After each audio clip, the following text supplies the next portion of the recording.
Finally আমাদের এখানে রাস্তাটা বানাচ্ছে। আমাদের জন্য তো বানালো না, এখন ভর্তির বিলে ঘুরতে আসে লোকজনদের জন্য যে বানানো হচ্ছে, এটা আমাদের ভাগ্য ভালো। আমরা চলে এসেছি ভর্তির বিলে ঘুরতে। এই দেখো কাঁকড়া, এখানে একটা রয়েছে মাছ, এটা হচ্ছে শিঙি মাছ। এই নৌকাটা নিয়ে আমরা আজকে যাব ঘুরতে। ভর্তির বিলে অনেক জল বেড়েছে, অনেক। যারা এসছো ধাবা টাবা অনেকগুলো দেখেছো, তো সব ধাবা ডুবে গেছে, সব ধাবায় জল উঠে গেছে, এত জল হয়ে গেছে মাঠে। তো এখন চারিদিকটা শুধু সাদা সাদা, দেখো এই দেখো জল। আর রাস্তার ওপর আমি দাঁড়িয়ে আছি, ওই ধাবাটা এতটা ডুবে গেছে। দেখো এই ধাবাটা সব থেকে উঁচু ধাবা, সেখানেও এত জল হয়ে গেছে। তা আমরা খুব মজা করলাম, খুব এনজয় করলাম।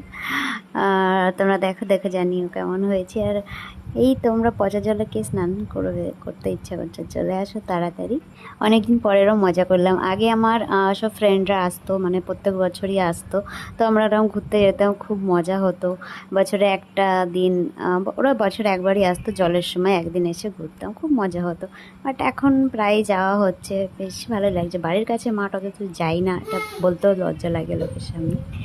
তো আজকে ভালোই মজা হলো, ভালো কি হেভি মজা হয়েছে। মানে এই জলটা অনেক যথেষ্ট পরিষ্কার জল, কিন্তু পুরো চারিদিকে শুধু সাদা জল আর সাদা জল। দেখতে এত সুন্দর লাগছিল। আর আমি তো নতুন নতুন স্ট্যান্ড করছিলাম।